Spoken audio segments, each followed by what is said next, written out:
설마 이 아이가? 정말 내 손녀일까?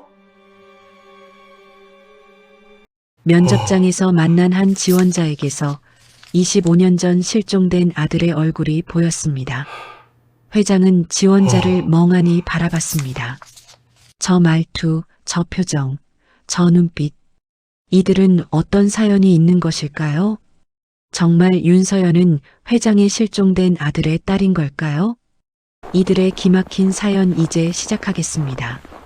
사연 시작 전에 구독과 좋아요를 꾹 눌러주시고 지금 어디에서 듣고 계신지 댓글에 남겨주시면 행운과 행복이 그곳에 가득하기를 기도하겠습니다. 서울 강남 한도그룹 본사 32층 유리벽으로 둘러싸인 면접실에는 이른 아침 햇살이 비스듬히 들어오고 있었습니다.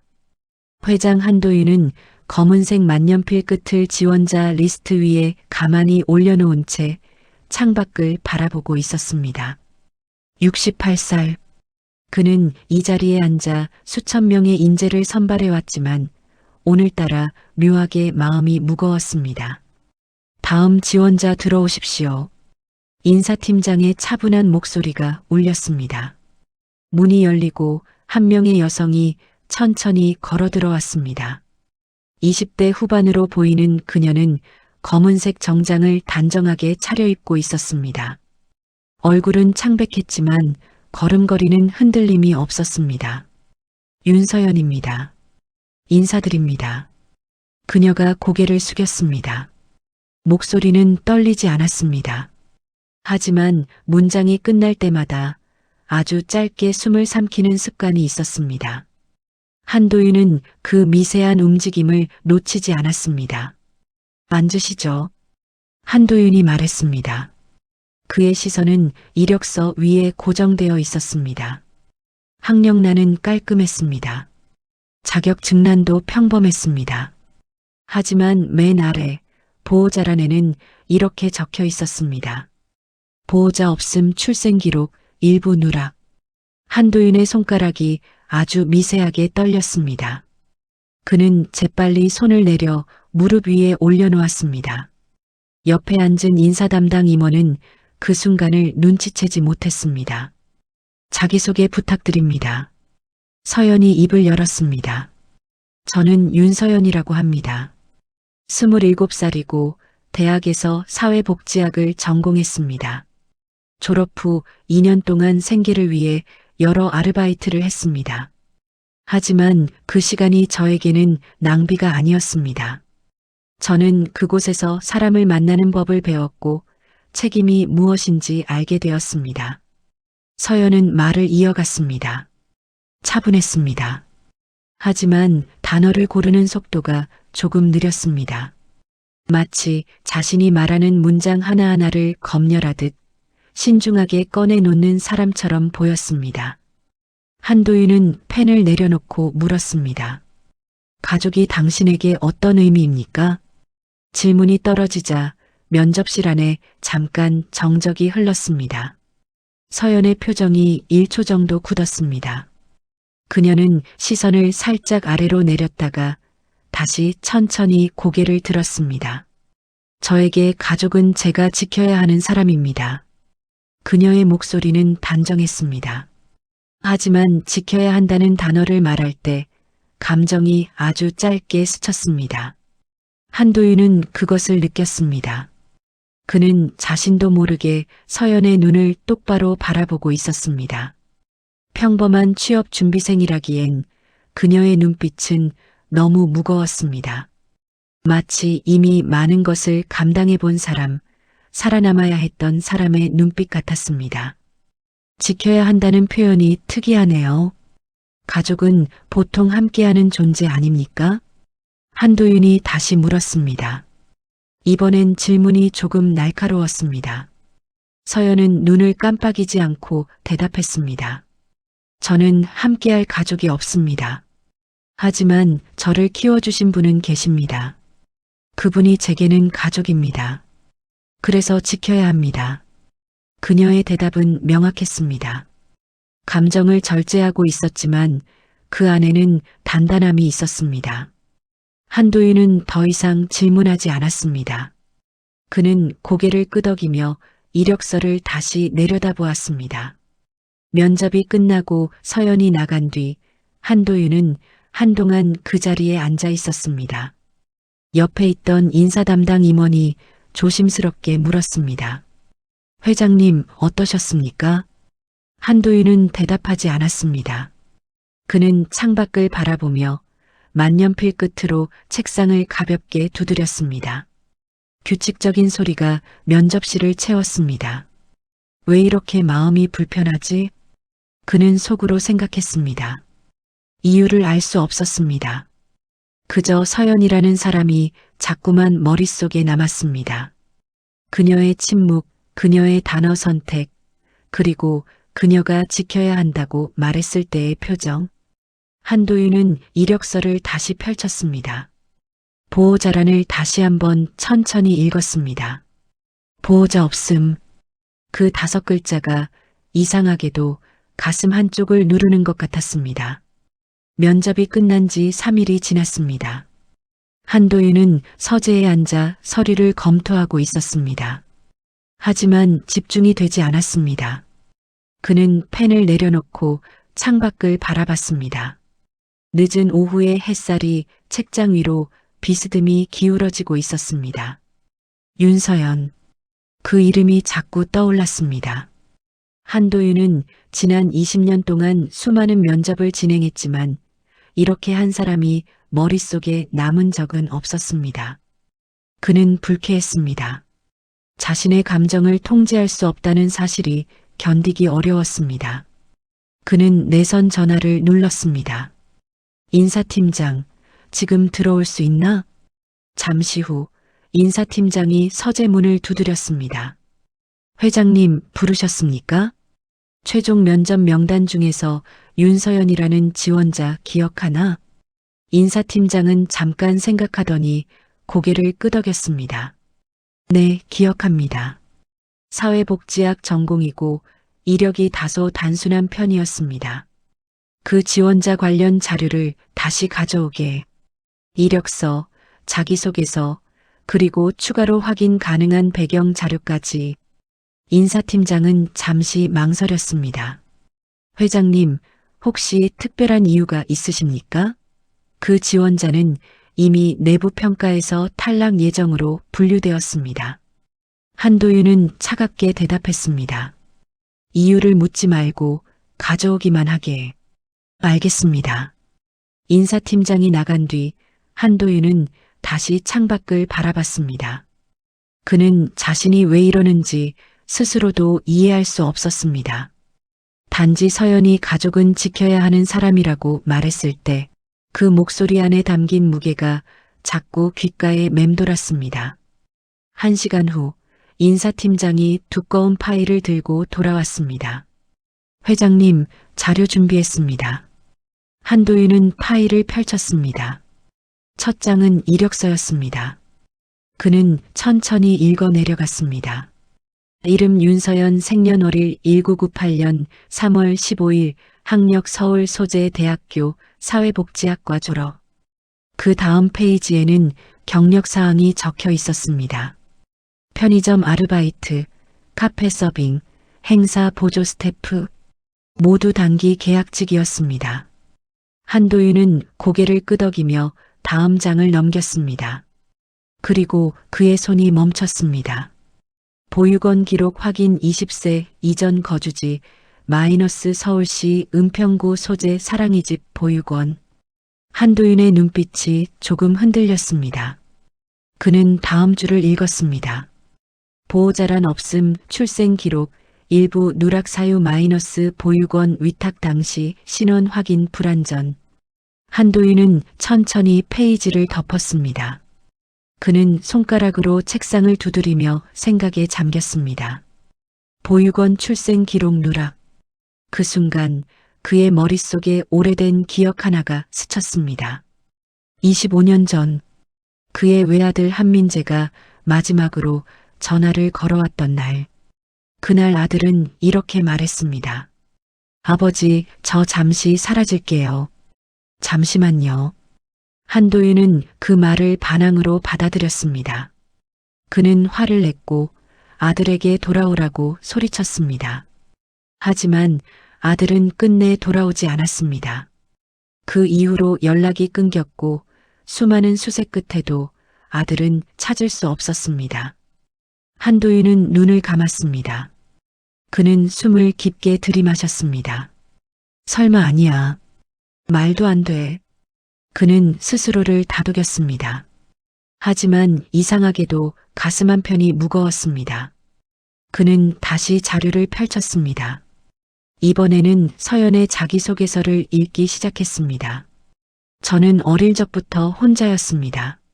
하지만 혼자라는 것이 외롭다는 뜻은 아니었습니다. 저를 키워주신 보육원 원장님이 계셨고 저와 함께 자란 동생들이 있었습니다. 저는 그들에게 빚을 졌습니다. 그래서 저는 언젠가 그 빚을 갚고 싶습니다.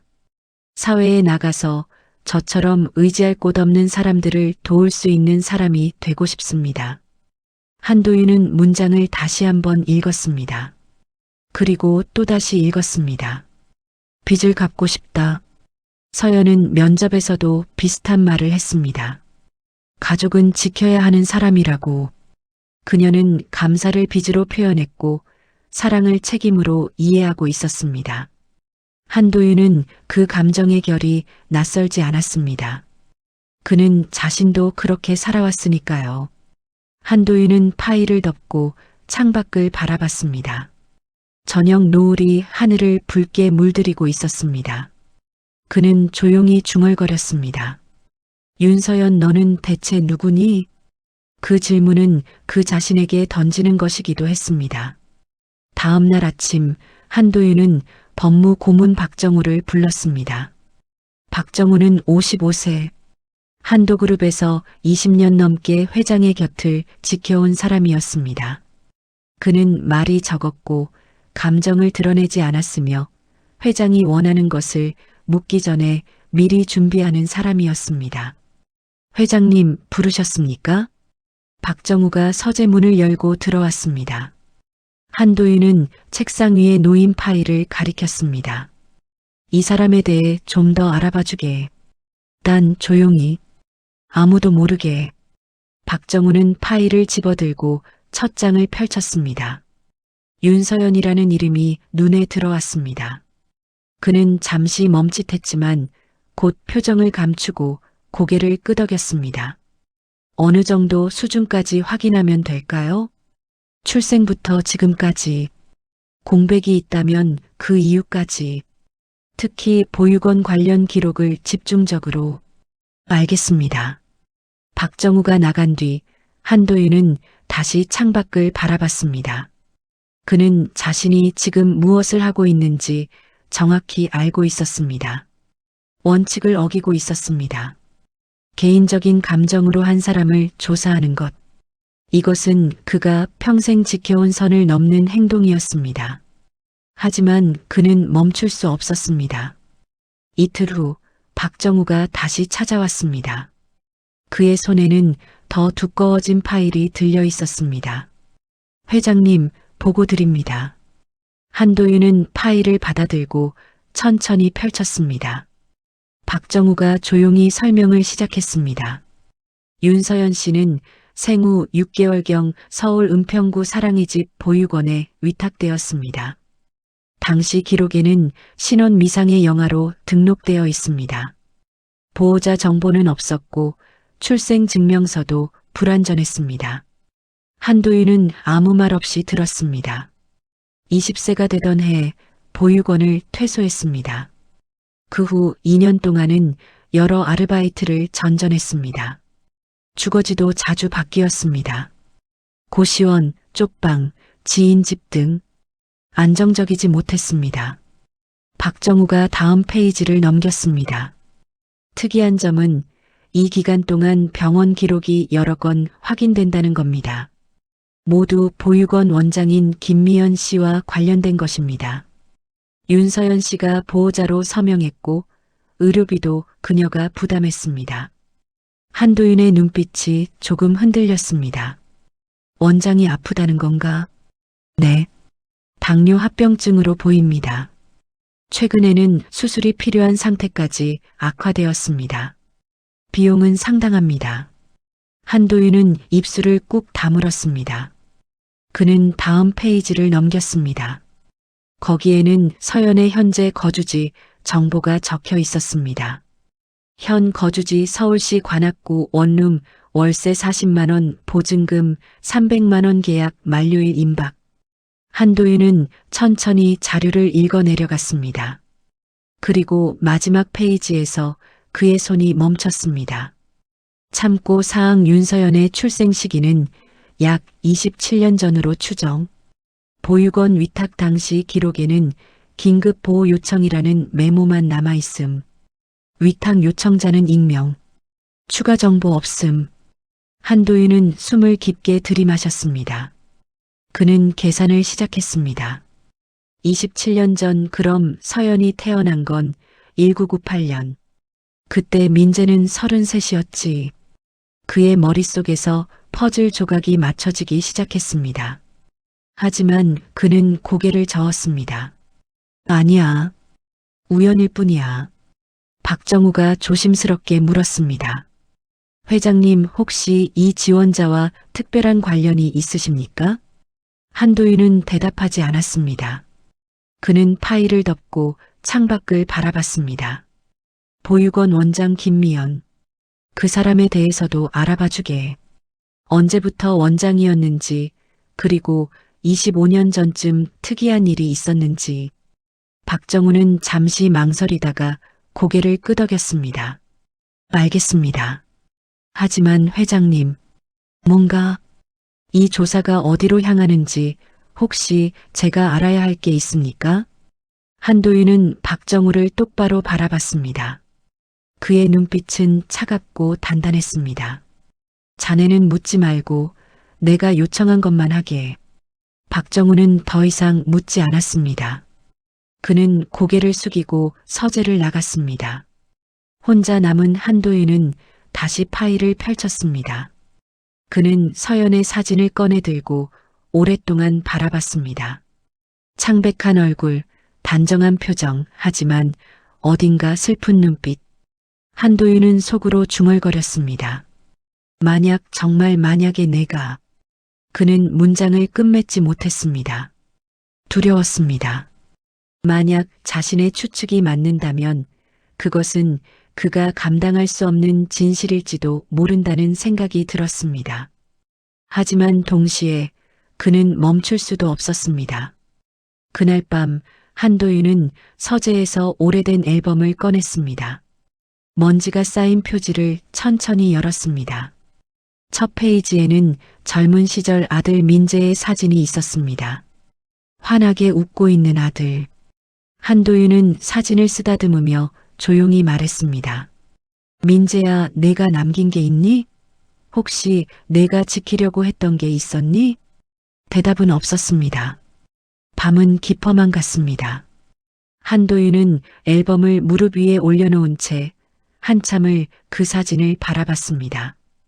25년 전의 일이었습니다. 그때 한도윤은 지금보다 더 냉정했고 더 완벽주의자였으며 더 무자비했습니다. 회사를 키우는 것이 그의 전부였습니다. 가족은 그 다음이었습니다. 아니, 어쩌면 가족조차 회사를 위한 도구였을지도 모릅니다. 아들 한민재는 그런 아버지를 닮지 않았습니다. 민재는 따뜻했습니다. 사람을 좋아했고 약한 사람을 그냥 지나치지 못했습니다. 회사 일보다 봉사활동을 더 좋아했고 숫자보다 사람의 이야기에 귀를 기울였습니다. 한도윤은 그런 아들이 답답했습니다. 내가 이 회사를 물려받으려면 지금보다 100배는 더 강해져야 한다. 한도윤은 자주 그렇게 말했습니다. 하지만 민재는 고개를 저었습니다. 아버지, 저는 회장이 되고 싶지 않습니다. 저는 그냥 사람들을 돕고 싶어요. 그 말을 들을 때마다 한도윤은 화가 났습니다. 자신이 평생 쌓아 올린 것을 아들이 거부한다는 사실이 견딜 수 없었습니다. 그렇게 둘 사이의 거리는 점점 멀어졌습니다. 그리고 25년 전 그날이 왔습니다. 늦은 밤이었습니다. 한도윤은 서재에서 서류를 검토하고 있었습니다. 전화벨이 울렸습니다.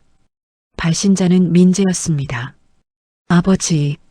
민재의 목소리는 떨리고 있었습니다. 한도윤은 펜을 내려놓고 차갑게 물었습니다. 무슨 일이냐? 아버지, 저 잠시 사라질게요. 잠시만요. 한도윤은 미간을 찌푸렸습니다. 무슨 소리냐? 사라진다니? 설명할 시간이 없어요. 그냥 저를 찾지 마세요. 제발. 민재의 목소리에는 절박함이 묻어 있었습니다. 하지만 한도윤은 그것을 반항으로 받아들였습니다. 민재, 너 지금 장난하는 거냐? 당장 집으로 돌아와. 우리 할 얘기가 많다. 아버지, 미안해요. 정말 미안해요. 민재. 한도윤이 소리쳤습니다. 하지만 전화는 끊겼습니다. 그는 다시 전화를 걸었지만 민재는 받지 않았습니다. 한 번, 두 번, 10번 모두 연결되지 않았습니다. 한도윤은 그날 밤을 꼬박 세웠습니다. 아침이 되자 그는 비서실에 지시했습니다. 민재를 찾아라. 어디 있든 찾아내. 수색이 시작되었습니다. 경찰, 탐정, 회사 보안팀까지 총동원되었습니다. 하지만 민재는 흔적도 없이 사라졌습니다. 신용카드도 사용되지 않았고 휴대전화도 꺼져 있었으며 CCTV에도 잡히지 않았습니다. 일주일이 지나고 한 달이 지나고 석 달이 지났습니다. 한도윤은 점점 무너져 갔습니다. 하지만 그는 그것을 드러내지 않았습니다. 회사에서는 여전히 냉정한 회장이었고 집에서는 여전히 권위적인 가장이었습니다. 다만 밤에 혼자 서재에 앉아 있을 때만 그는 무너졌습니다.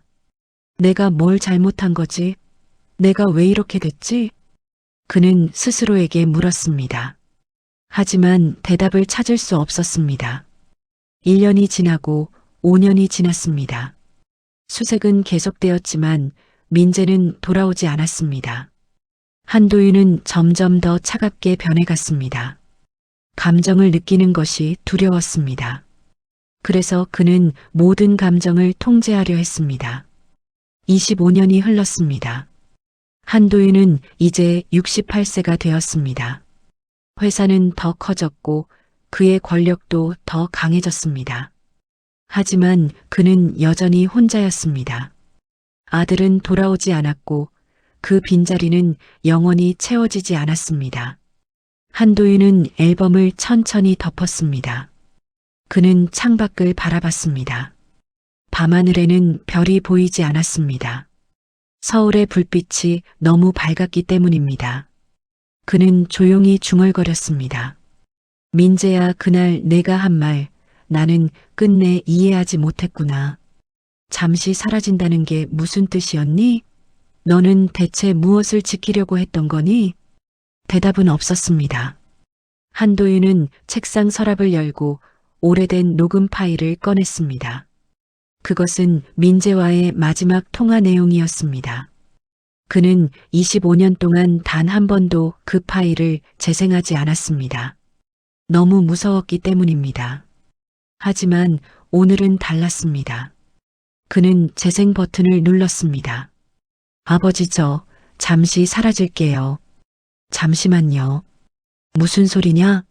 사라진다니? 설명할 시간이 없어요. 그냥 저를 찾지 마세요. 제발. 민재, 너 지금 장난하는 거냐? 당장 집으로 돌아와. 아버지, 미안해요. 정말 미안해요. 녹음이 끝났습니다. 한도윤은 눈을 감았습니다. 그는 이제야 깨달았습니다. 민재의 목소리에는 반항이 아니라 절박함이 있었다는 것을, 그는 도망친 게 아니라 무언가를 지키려고 했다는 것을. 내가 놓친 거구나. 내가 내 신호를 외면한 거야. 한도윤의 가슴이 무너져 내렸습니다. 25년 동안 쌓아온 죄책감이 한꺼번에 밀려왔습니다. 그는 주먹으로 책상을 쳤습니다. 한 번, 두 번. 민재야, 미안하다. 아버지가 잘못했다. 그의 목소리는 떨렸습니다. 한도윤은 얼굴을 두 손으로 감췄습니다. 그는 울지 않았습니다. 울 수 없었습니다. 25년 동안 감정을 억눌러 온 사람은 이제 우는 법도 잊어버렸습니다. 그는 그저 조용히 앉아 어둠 속에서 아들의 이름을 되뇌었습니다. 민재야, 민재야. 그날 밤 한도윤은 처음으로 깨달았습니다. 자신이 평생 두려워했던 것은 아들을 잃는 것이 아니라 아들의 마지막 신호를 외면했다는 사실이었다는 것을. 같은 시각 서울 관악구의 작은 원룸.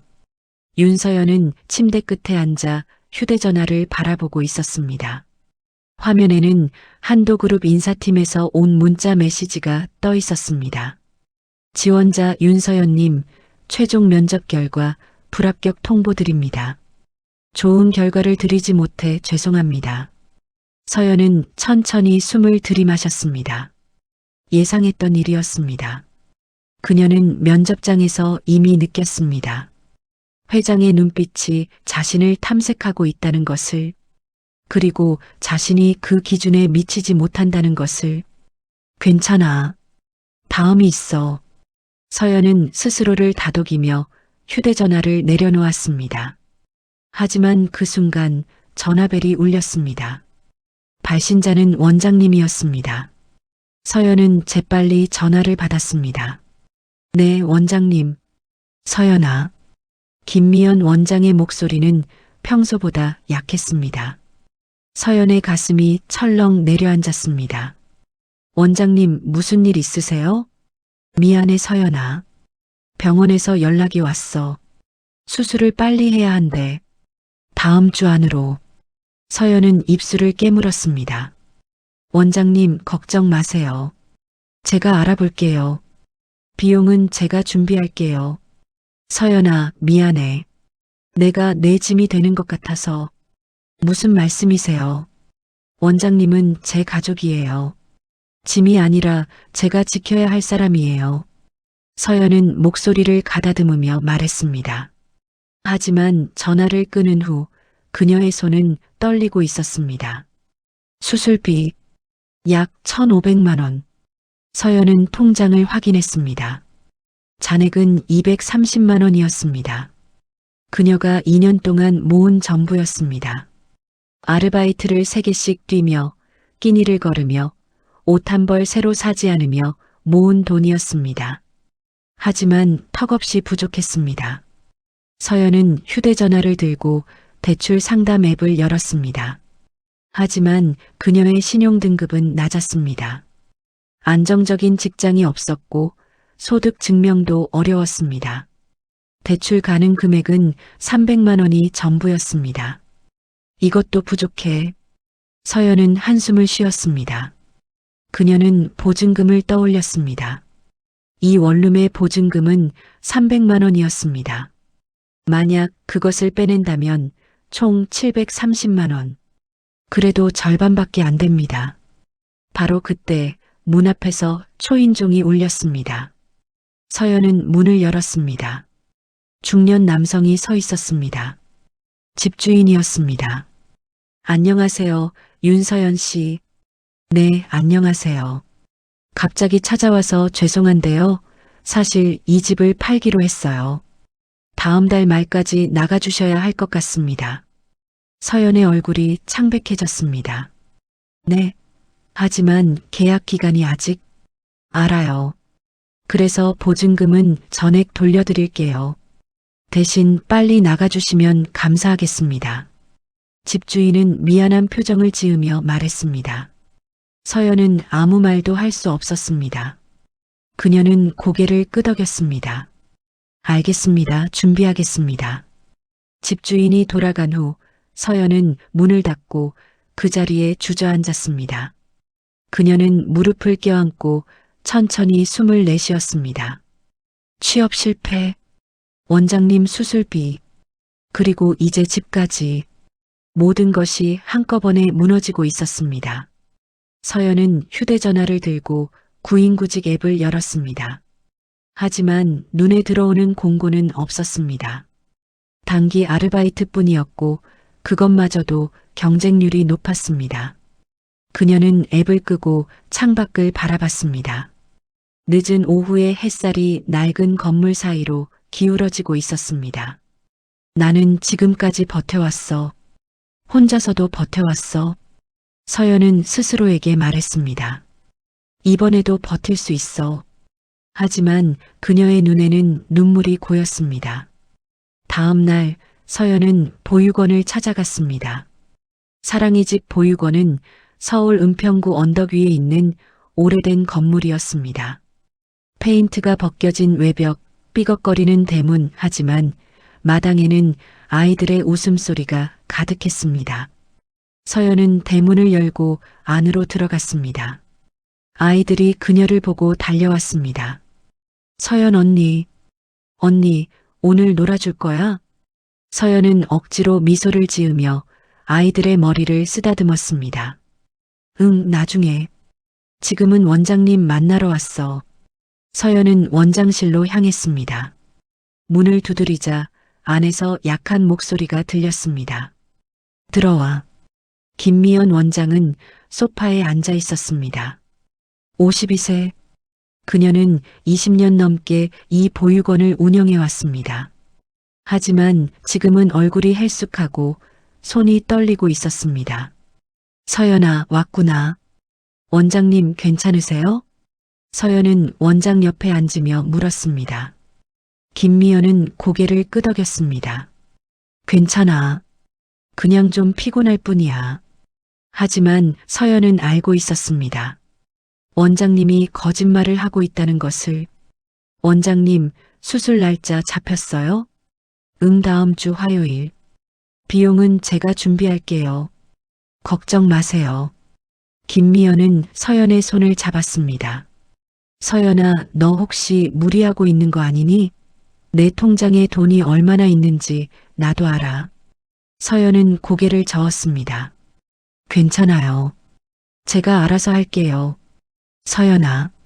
김미연의 눈에 눈물이 고였습니다. 미안해. 내가 너한테 짐이 되는 것 같아서. 원장님. 서연은 원장의 손을 꽉 잡았습니다. 원장님은 저를 키워주셨어요.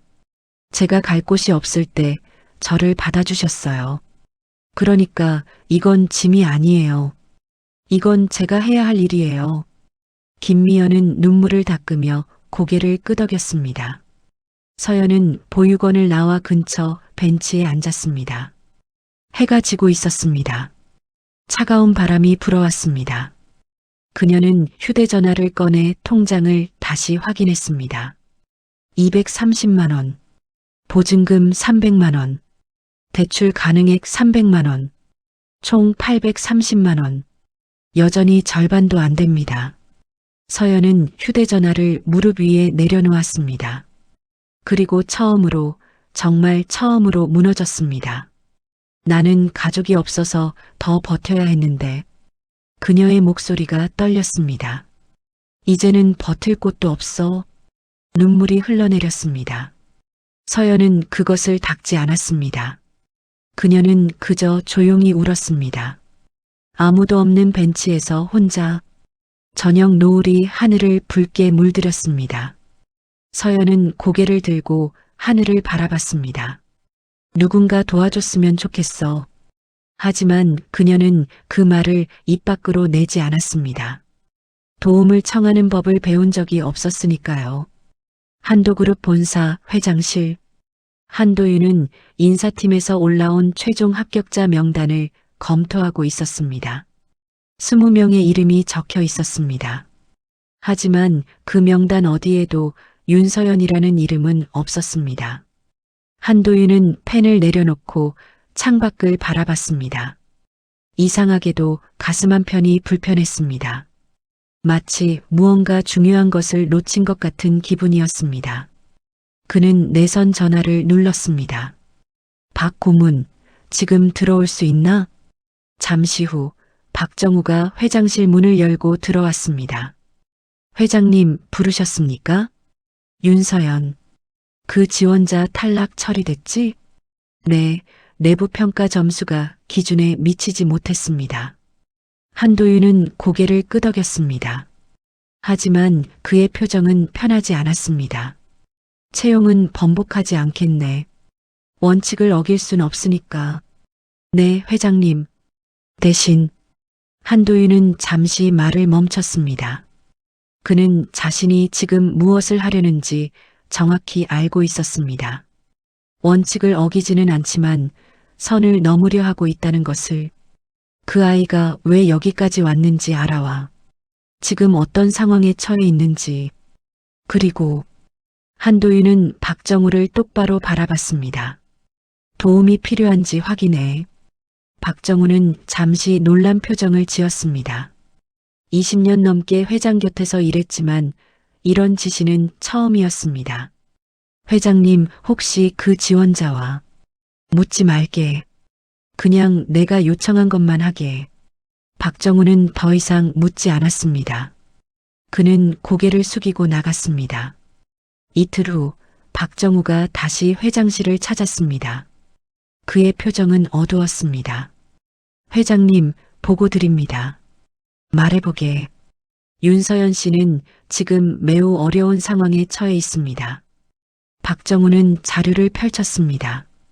먼저 거주지 문제입니다. 집주인이 집을 매각하기로 해서 다음 달 말까지 퇴거해야 합니다. 보증금은 돌려받겠지만 새로운 집을 구할 여력이 없습니다. 한도윤의 눈빛이 흔들렸습니다. 계속하게. 둘째, 보육원 원장 김미연 씨의 수술비 문제입니다. 약 1,500만 원이 필요한데 윤서연 씨는 그 돈을 마련할 방법이 없습니다. 통장 잔액은 230만 원뿐입니다. 한도윤은 주먹을 꽉 쥐었습니다. 셋째, 아르바이트 계약도 이번 달로 종료됩니다. 새로운 일자리를 구하지 못하면 수입이 끊깁니다. 박정우가 보고를 마쳤습니다. 한도윤은 한동안 아무 말도 하지 않았습니다. 그는 창밖을 바라보며 깊은 생각에 잠겼습니다. 저 아이는 지금 절벽 끝에 서 있구나. 한도윤은 천천히 입을 열었습니다. 보육원 원장 수술비, 익명으로 지원할 수 있나? 박정우는 잠시 망설이다가 대답했습니다. 가능합니다. 회사 사회공헌 예산으로 처리하면 됩니다. 그렇게 하게. 단 절대로 우리 쪽에서 나갔다는 걸 알리지 말게. 알겠습니다. 그리고 퇴거 문제는? 박정우가 자료를 넘겼습니다. 집주인이 매각을 서두르는 이유를 확인해 봤습니다. 법적으로 문제가 있는 건 아니지만 계약 기간 중 일방적인 통보는 세입자 권리를 침해할 소지가 있습니다. 한도윤은 고개를 끄덕였습니다. 법무팀을 통해 집주인에게 연락하게. 위협이 아니라 조언으로. 계약 기간을 지키는 게 서로에게 이익이라는 걸 알려주게. 알겠습니다. 하지만 회장님, 박정우가 조심스럽게 물었습니다. 이 모든 게 윤서연 씨를 돕기 위한 건가요? 한도윤은 대답하지 않았습니다. 그는 잠시 침묵하다가 천천히 말했습니다. 아니야. 이건 특혜가 아니네. 이건 그냥. 한도윤은 말을 멈췄습니다. 그는 자신도 정확히 설명할 수 없었습니다. 이건 사람으로서 해야 할 일일 뿐이야. 박정우는 더 이상 묻지 않았습니다. 한 가지 더. 한도윤이 말했습니다.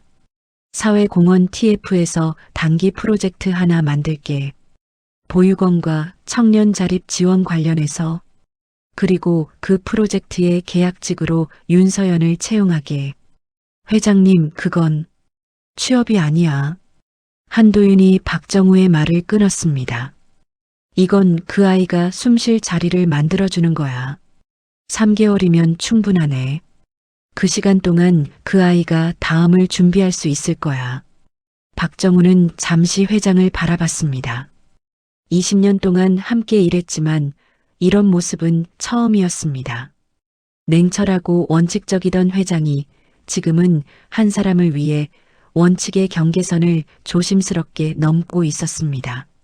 알겠습니다. 준비하겠습니다. 박정우가 나간 후 한도윤은 혼자 서재에 남았습니다. 그는 오래된 앨범을 다시 꺼냈습니다. 민재의 사진을 바라보며 조용히 중얼거렸습니다. 민재야, 아버지는 내가 사라진 후 25년 동안 아무도 돕지 못했다. 아무도 지키지 못했어. 그저 회사만 키웠지. 그의 목소리가 떨렸습니다. 그런데 지금 이 아이를 보면 자꾸 내 생각이 나. 내가 지키려고 했던 게 혹시 이런 아이가 아니었을까, 그런 생각이 들어.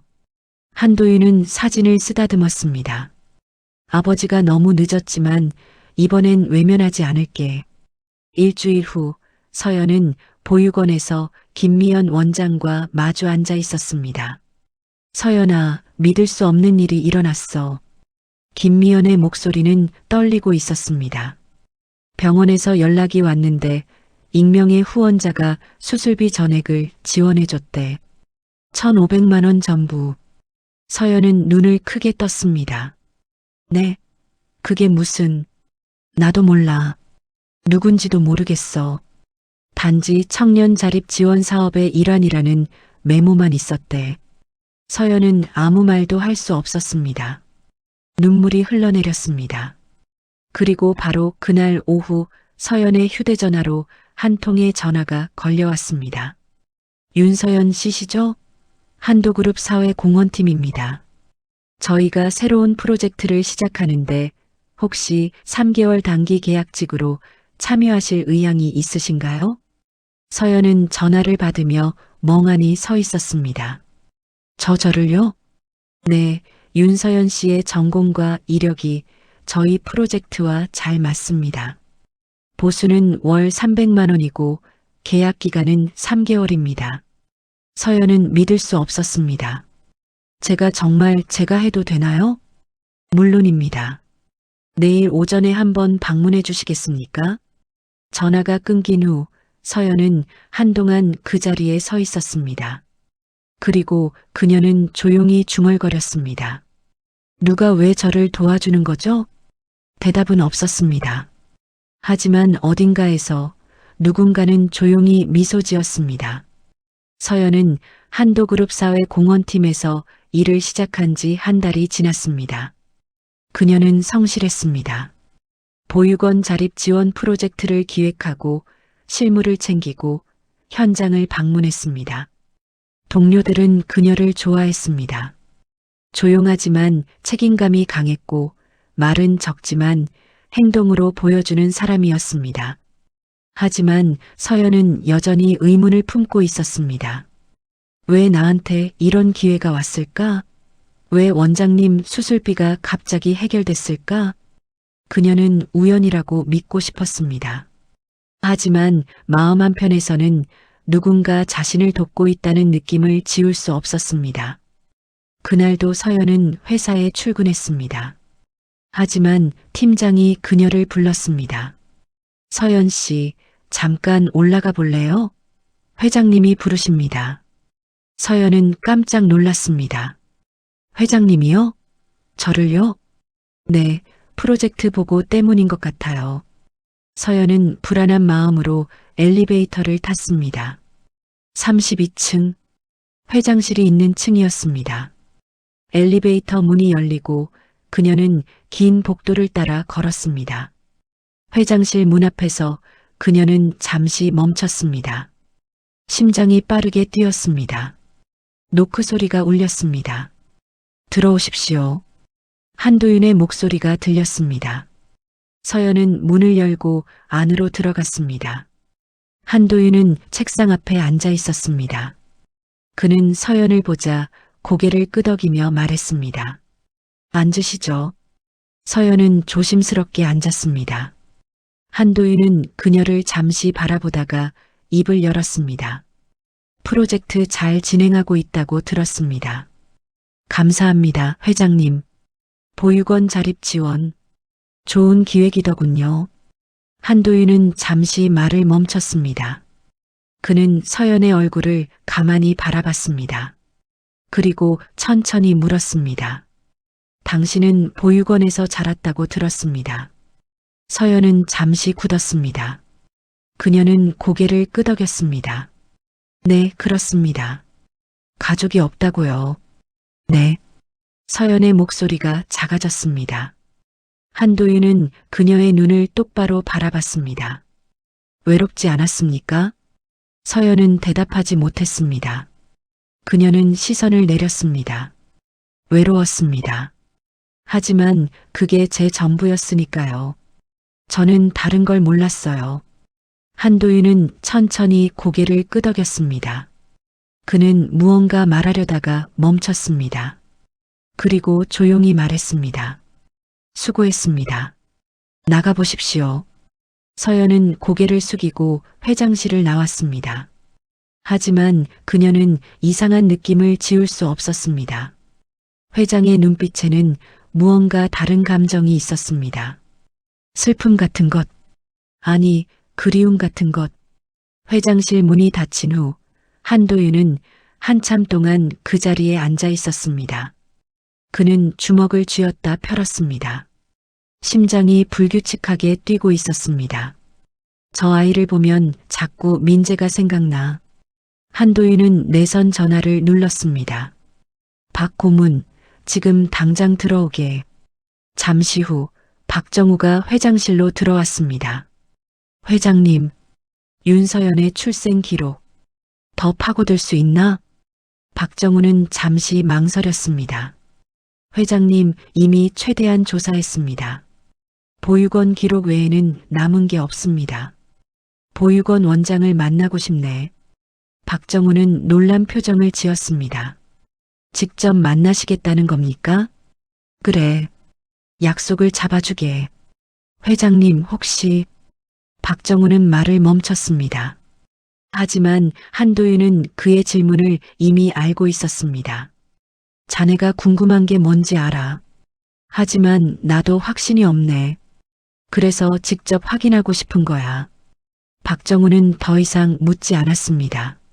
사흘 후 한도윤은 은평구 사랑이 집 보육원을 찾았습니다. 운전기사와 비서도 없이 혼자 왔습니다.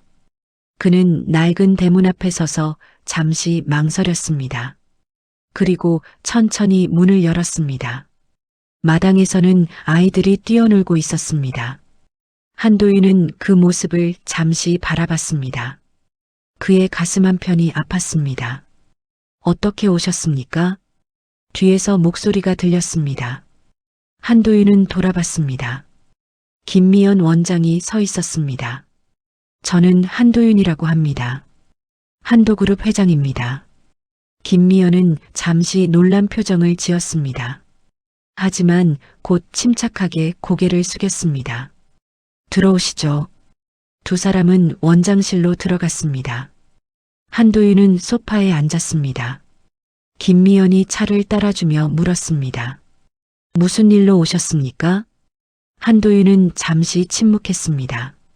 그리고 천천히 입을 열었습니다. 윤서연이라는 아이 당신 보육원에서 자랐다고 들었습니다. 김미연은 고개를 끄덕였습니다. 네, 그 아이는 저희 보육원에서 20년을 살았습니다. 그 아이의 출생에 대해 아는 게 있습니까? 김미연은 잠시 한도윤을 바라봤습니다. 그녀는 무언가 알고 있는 듯 했습니다. 왜 그걸 물으십니까? 한도윤은 대답하지 않았습니다. 그는 그저 김미연을 똑바로 바라봤습니다. 김미연은 한숨을 쉬었습니다. 기다리고 계세요. 김미연은 자리에서 일어나 서랍장으로 갔습니다. 그녀는 깊숙한 곳에서 오래된 봉투 하나를 꺼냈습니다. 봉투는 누렇게 발에 있었습니다. 27년 전 한 남자가 이 아이를 데리고 왔습니다. 김미연이 봉투를 한도윤에게 건넸습니다. 그 남자는 아이를 제게 맡기며 이 봉투를 주었습니다. 그리고 말했죠. 언젠가 이 아이를 찾는 사람이 올 겁니다. 그때 이걸 건네주세요라고 한도윤의 손이 떨렸습니다. 그는 봉투를 받아들었습니다. 봉투 위에는 손글씨로 이렇게 적혀 있었습니다. 아버지께. 한도윤의 숨이 멎었습니다. 그는 그 글씨를 알아봤습니다. 민재의 글씨였습니다. 이건. 한도윤의 목소리가 떨렸습니다. 김미연이 조용히 말했습니다. 열어보세요. 한도윤은 떨리는 손으로 봉투를 열었습니다. 안에는 몇 장의 서류와 사진 한 장이 들어 있었습니다. 첫 번째 서류는 출생 위탁 기록이었습니다. 거기에는 이렇게 적혀 있었습니다. 위탁아 윤서연 생년월일 1998년 3월 15일 보호자 한민재. 한도윤은 그 이름을 보는 순간 세상이 멈춘 것 같았습니다. 민재. 그는 다음 장을 넘겼습니다. 사진이 나왔습니다. 사진 속에는 젊은 남자가 갓난아기를 안고 있었습니다. 남자는 환하게 웃고 있었습니다. 한도윤은 그 얼굴을 알아봤습니다. 한민재. 자신의 아들이었습니다. 한도윤의 손에서 사진이 떨어졌습니다. 그는 소파에 주저앉았습니다. 숨을 쉴 수 없었습니다. 그럼 서연이는? 김미연이 조용히 대답했습니다. 네. 윤서연은 한민재 씨의 딸입니다. 회장님의 손녀입니다. 한도윤은 얼굴을 두 손으로 감쌌습니다. 그의 몸이 떨렸습니다. 25년. 그는 25년 동안 아들을 찾았습니다. 하지만 아들은 돌아오지 않았습니다. 그런데 지금 아들의 딸이, 손녀가 그의 앞에 있었습니다. 민재는 내 아들은 어떻게 된 겁니까? 한도윤이 떨리는 목소리로 물었습니다. 김미연은 슬픈 표정을 지었습니다. 민재 씨는 서연이를 저에게 맡긴 지 얼마 후 돌아가셨습니다. 사고였다고 들었습니다. 한도윤의 가슴이 무너져 내렸습니다. 사고. 네. 하지만 그분은 마지막까지 서연이를 지켰습니다. 당신께 이 봉투를 남기면서까지. 한도윤은 바닥에 떨어진 사진을 다시 집어들었습니다. 민재가 아이를 안고 웃고 있는 사진. 그는 그 사진을 가슴에 꼭 안았습니다. 민재야, 너는 왜 나한테 말하지 않았니? 그의 목소리가 울렸습니다. 너는 왜 혼자 감당했니? 왜 나한테 돌아오지 않았니? 김미연은 조용히 그를 바라봤습니다. 한도윤은 한참 동안 울었습니다. 소리 없이, 하지만 깊게. 한참 후 한도윤은 얼굴을 들었습니다. 그의 눈은 붉게 충혈되어 있었습니다. 서연이는 이 사실을 알고 있습니까? 김미연은 고개를 저었습니다. 아닙니다. 저도 말하지 않았습니다. 민재 씨가 그렇게 부탁했거든요. 아이가 스스로 살아갈 수 있을 때까지는 누구에게도 말하지 말아달라고. 한도윤은 천천히 고개를 끄덕였습니다. 민재는 끝까지 자기 딸을 지키려 했군요. 네. 그분은 좋은 아버지였습니다. 한도윤은 사진을 다시 바라봤습니다. 그리고 조용히 중얼거렸습니다. 미안하다, 민재야. 아버지가 너무 늦게 알았구나. 그날 한도윤은 보육원을 나와 차 안에 한참 동안 앉아 있었습니다. 그의 머릿속에는 수많은 생각이 스쳐 지나갔습니다. 서연이는 내 손녀다. 민재의 딸이다. 내가 25년 동안 찾던 아들은 이미 세상을 떠났다. 하지만 아들이 남긴 아이는 내 앞에 살아있다. 한도윤은 눈을 감았습니다. 그리고 그는 결심했습니다. 이번에는 외면하지 않겠다. 이번에는 지키겠다. 한도윤은 보육원에서 돌아온 후 사흘 동안 회장실에서 나오지 않았습니다. 그는 민재의 사진을 책상 위에 올려놓고 하염없이 바라봤습니다. 손녀를 알게 된 기쁨보다 아들을 영영 잃었다는 슬픔이 더 컸습니다. 민재야, 너는 왜 혼자 그 모든 걸 감당했니? 그는 자꾸만 그 질문으로 돌아왔습니다. 아들이 왜 사라졌는지, 왜 돌아오지 않았는지, 왜 끝까지 비밀로 했는지. 그날 오후 한도윤은 박정우를 불렀습니다.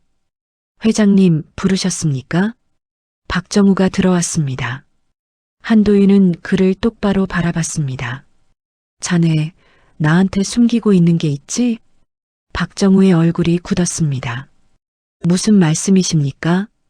25년 전 일, 민재가 사라진 그날, 자네는 뭔가 알고 있어. 한도윤의 목소리는 차갑고 단단했습니다. 박정우는 잠시 말없이 서 있다가 천천히 고개를 숙였습니다. 회장님 죄송합니다. 한도윤의 눈빛이 흔들렸습니다. 말해. 지금 당장. 박정우는 깊은 숨을 들이마셨습니다. 그리고 입을 열었습니다. 25년 전 회장님께서는 그룹 내부의 권력 투쟁 한가운데 계셨습니다. 이사회 일부 세력이 회장님을 끌어내리려 했고 그 과정에서 회장님을 제거하려는 움직임이 있었습니다. 한도윤은 아무 말 없이 들었습니다. 저는 그 정보를 입수했습니다. 그리고 민재 씨에게도 알렸습니다. 민재 씨는 아버지를 지키기 위해 자신이 미끼가 되기로 했습니다. 한도윤의 주먹이 떨렸습니다. 무슨 소리냐? 민재 씨는 자신이 사라지면 그 세력이 회장님 대신 그를 노릴 거라고 판단했습니다. 그래서 스스로 실종을 연출했습니다. 저는 그 계획을 도왔습니다. 한도윤은 자리에서 일어났습니다. 그의 눈빛은 분노와 슬픔으로 가득했습니다. 그럼 너는 알고 있었다는 거냐? 내 아들이 어디 있는지, 왜 사라졌는지. 회장님, 왜 말하지 않았어? 25년 동안, 왜? 한도윤이 소리쳤습니다. 박정우는 고개를 더 깊이 숙였습니다. 민재 씨가 부탁했습니다. 절대로 회장님께 말하지 말라고. 만약 회장님이 아시면 분명 자신을 찾으러 오실 거라고. 그러면 모든 계획이 무너진다고. 한도윤은 뒤로 물러나 벽에 기댔습니다. 그럼 민재는 정말 나를 지키려고. 네. 아드님은 회장님을 살리기 위해 자신의 삶을 버렸습니다. 박정우의 목소리가 떨렸습니다. 그리고 신분을 숨긴 채 딸을 지키며 살았습니다. 하지만 3년 후 교통사고로 돌아가셨습니다.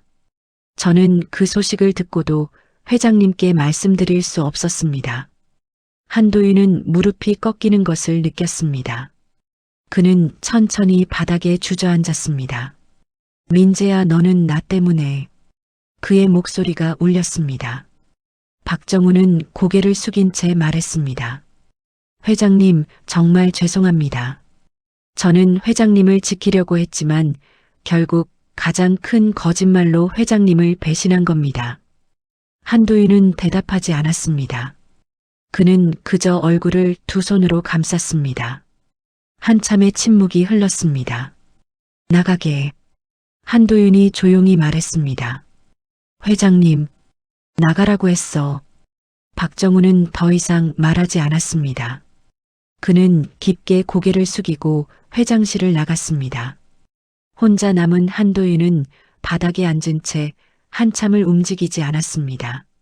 그는 이제야 모든 걸 이해했습니다. 아들이 왜 잠시 사라진다고 했는지, 아들이 왜 찾지 말라고 했는지, 아들이 왜 끝까지 돌아오지 않았는지. 민재는 나를 지키려고 자기 삶을 포기했구나. 한도윤의 가슴이 찢어지는 것 같았습니다. 그는 평생 권력을 위해 살았습니다. 회사를 키우고 적을 제거하고 정상에 오르기 위해 모든 걸 바쳤습니다. 하지만 그 모든 권력이 정작 자신의 아들을 지키지 못했습니다. 아니, 오히려 아들이 자신의 권력을 지키기 위해 희생했습니다. 내가 뭘 한 거지? 한도윤은 중얼거렸습니다. 내가 지키려던 게 뭐였지? 이 회사? 이 자리? 그걸 지키려고 내 아들을 잃은 거야? 그는 주먹으로 바닥을 쳤습니다. 한 번, 두 번. 민재야, 미안하다. 아버지가 잘못했다.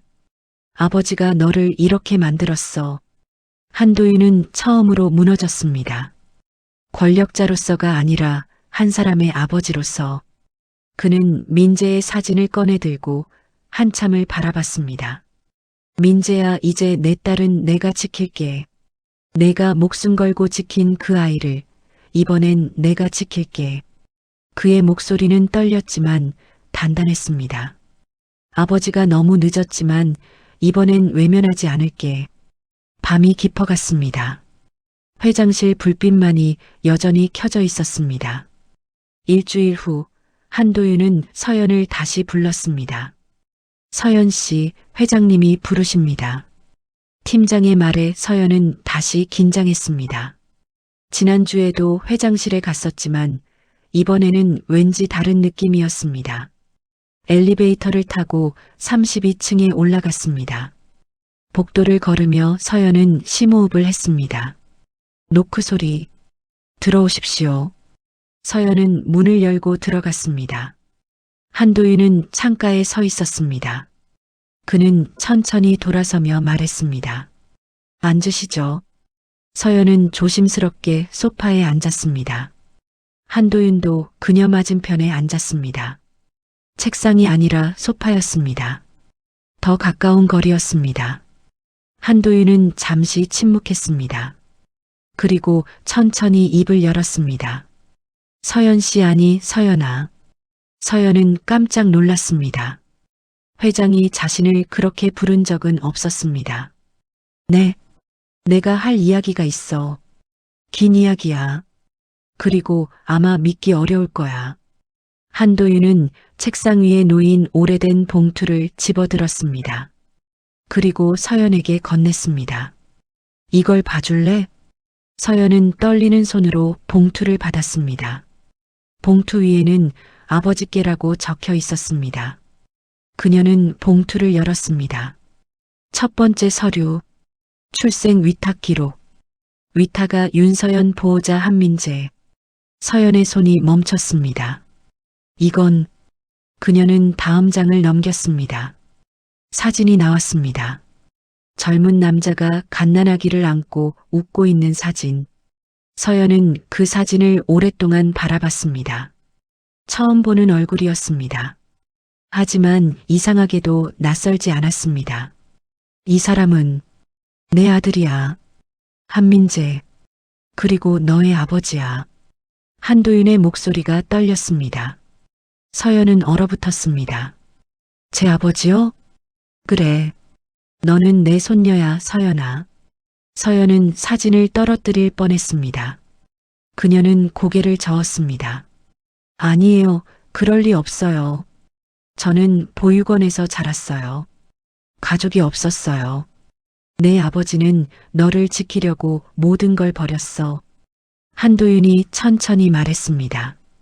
그는 25년 전의 일을, 민재가 왜 사라졌는지를, 그리고 어떻게 딸을 지키다 세상을 떠났는지 모두 말했습니다.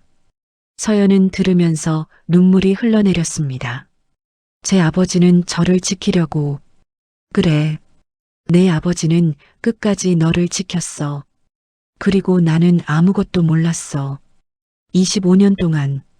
한도윤의 목소리도 떨렸습니다. 미안하다, 서연아. 내가 너를 찾지 못했어. 내가 내 아버지를 지키지 못했어. 나는 끝내 아버지답지 못했어. 서연은 고개를 들어 한도윤을 바라봤습니다. 그의 눈에는 눈물이 고여 있었습니다.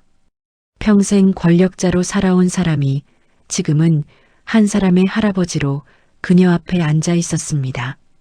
회장님, 이제 회장님이라고 부르지 마. 나는 내 할아버지야.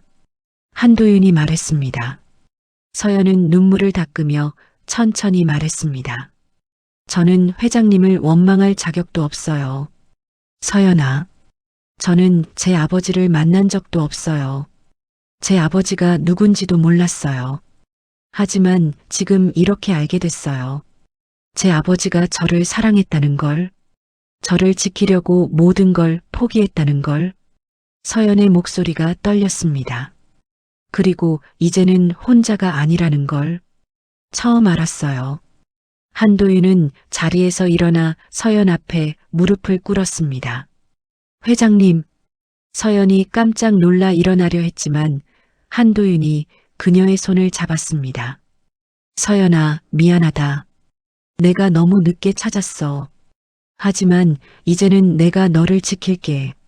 내 아버지가 지키려던 것처럼. 서연은 울면서도 고개를 저었습니다. 아니에요. 저는 지켜지고 싶지 않아요. 저는 그냥. 그녀는 말을 멈췄습니다. 그리고 천천히 말했습니다. 저는 그냥 함께 있고 싶어요. 가족으로. 한도윤은 서연의 손을 꽉 잡았습니다. 그래. 우리는 가족이야. 이제부터. 두 사람은 한참 동안 그렇게 있었습니다. 손을 잡은 채 말없이 창밖으로는 따뜻한 햇살이 들어왔습니다. 한도윤은 평생 통제하며 살아온 사람이었습니다. 감정을 드러내지 않고 약함을 보이지 않고 권력으로 모든 것을 해결하던 사람. 하지만 지금 그는 손녀 앞에서 무릎을 꿇고 있었습니다. 권력자가 아니라 한 사람의 할아버지로. 서연은 평생 혼자였습니다.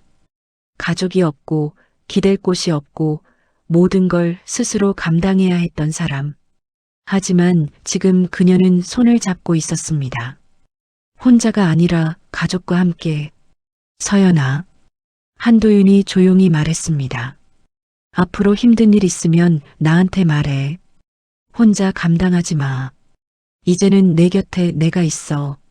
서연은 고개를 끄덕였습니다. 내 할아버지. 그 한마디에 한도윤의 눈에서 눈물이 흘러내렸습니다. 할아버지. 25년 만에 처음 들어보는 가족의 호칭이었습니다. 그날 이후 모든 것이 조금씩 달라지기 시작했습니다. 한도윤은 서연에게 그룹의 후계자가 되라고 강요하지 않았습니다. 대신 그녀가 원하는 길을 갈 수 있도록 지지했습니다. 서연아, 내가 하고 싶은 게 뭐니? 한도윤이 물었습니다. 서연은 잠시 생각하다가 대답했습니다. 저는 저처럼 혼자였던 아이들을 돕고 싶어요. 보육원을 나온 청년들이 자립할 수 있도록요. 한도윤은 고개를 끄덕였습니다. 좋아. 그럼 그 일을 해. 회사 자원을 써도 좋아. 내가 원하는 대로 만들어봐. 서연은 사회공헌 TF를 정식 부서로 확대했습니다. 보육원 퇴소 청년들을 위한 자립 지원 프로그램, 주거 지원, 취업 연계, 심리 상담까지. 서연은 자신이 필요했던 모든 것을 다른 아이들에게 주고 싶었습니다. 한도윤은 뒤에서 조용히 지켜봤습니다. 간섭하지 않았습니다.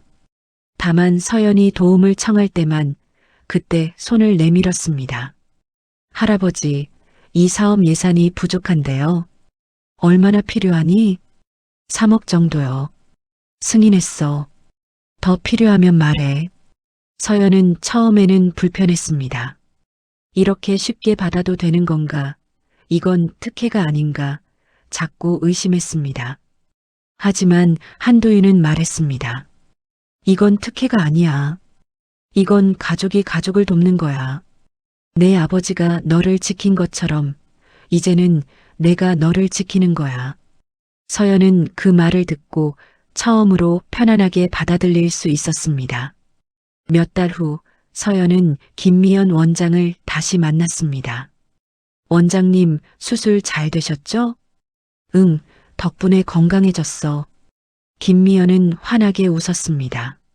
서연은 원장에게 모든 이야기를 했습니다. 자신이 한민재의 딸이라는 것, 한도윤의 손녀라는 것. 김미연은 서연의 손을 잡으며 말했습니다. 서연아, 내 아버지는 정말 좋은 사람이었어. 너를 사랑했어. 알아요, 원장님. 이제는 알아요. 서연의 눈에 눈물이 고였습니다. 그리고 원장님도 제 가족이에요. 제가 이렇게 잘할 수 있었던 건 원장님 덕분이에요. 김미연도 눈물을 흘렸습니다. 두 사람은 한참을 껴안고 울었습니다. 한편 박정우는 한도윤을 찾아왔습니다. 회장님, 저는 물러나겠습니다. 한도윤은 창밖을 바라보며 대답했습니다. 그래야겠지. 죄송합니다. 정말 죄송합니다. 박정우는 깊게 고개를 숙였습니다. 한도윤은 천천히 돌아서며 말했습니다. 자네는 나를 지키려 했어. 그건 알아. 하지만 그 방법이 잘못됐어. 네, 알고 있습니다. 하지만 자네 덕분에 나는 민재의 진실을 알게 됐어. 그리고 내 손녀를 찾았어. 한도윤은 박정우의 어깨에 손을 올렸습니다. 고맙네, 박고문. 그리고 미안하네. 박정우는 고개를 들었습니다. 한도윤이 계속 말했습니다. 내가 너무 권력에만 집착했어. 그래서 자네도 민재도 모두 나를 지키려고 희생했어. 이건 내 잘못이야. 회장님, 이제 나는 달라지려고 해. 늦었지만. 박정우는 눈물을 흘리며 고개를 숙였습니다. 회장님, 감사합니다. 정말 감사합니다. 박정우는 회사를 떠났습니다. 하지만 그는 마지막으로 서연을 찾아가 깊게 사과했습니다. 제가 진작 말씀드렸어야 했습니다. 죄송합니다. 서연은 고개를 저었습니다. 아니에요. 박 고문님도 어려운 선택을 하셨을 거예요. 고맙습니다, 서연 씨. 아니, 따님.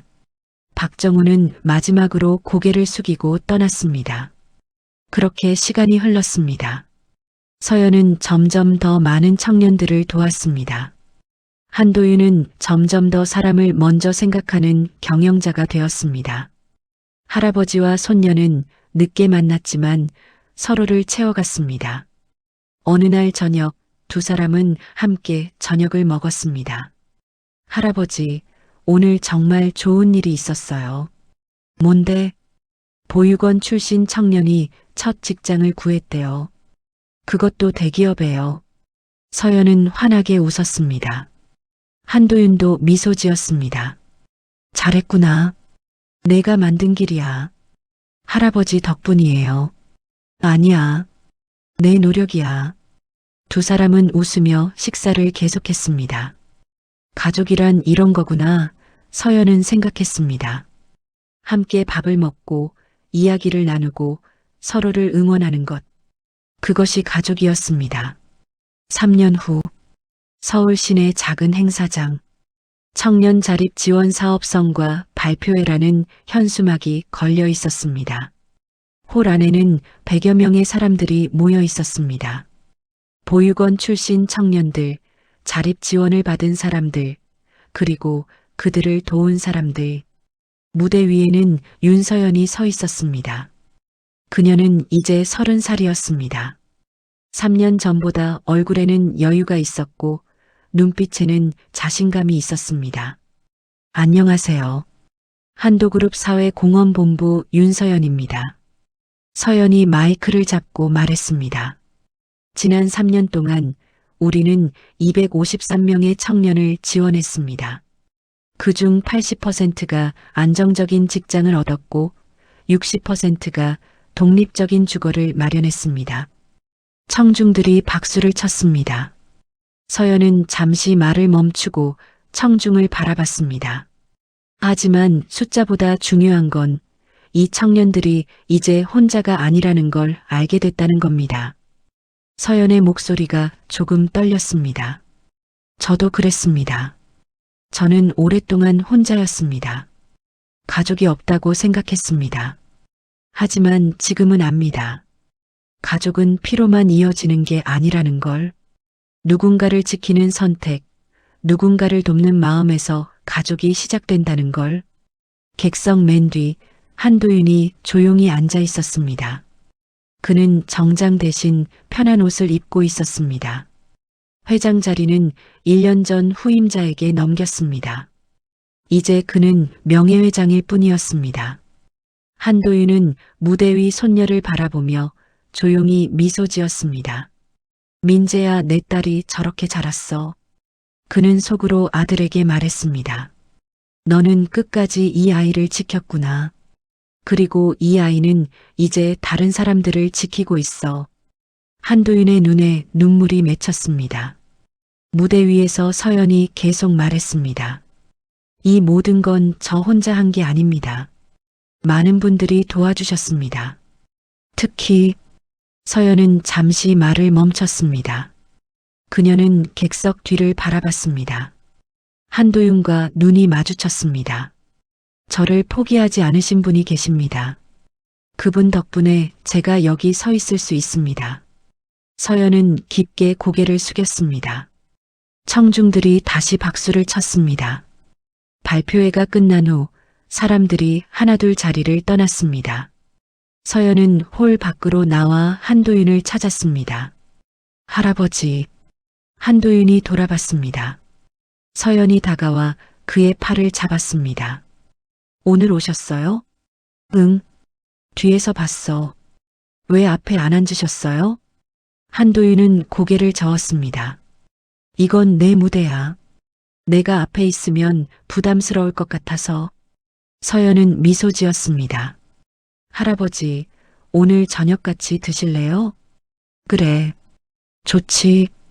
두 사람은 나란히 걸었습니다. 저녁 노을이 하늘을 붉게 물들이고 있었습니다. 할아버지, 요즘 뭐 하세요? 응, 그냥 책도 읽고 산책도 하고 그리고 내 소식 듣는 게 제일 재미있어. 서연은 웃었습니다. 할아버지도 참. 서연아. 한도윤이 걸음을 멈추고 손녀를 바라봤습니다. 고맙다. 내가 있어서. 서연은 고개를 저었습니다. 제가 더 감사해요, 할아버지. 저를 찾아주셔서, 저를 가족으로 받아주셔서. 한도윤은 서연의 어깨를 가볍게 두드렸습니다. 우리 저녁 먹으러 가자. 네. 두 사람은 다시 걸었습니다. 할아버지와 손녀. 늦게 만났지만 이제는 함께인 두 사람. 한도윤은 속으로 다시 한번 아들에게 말했습니다.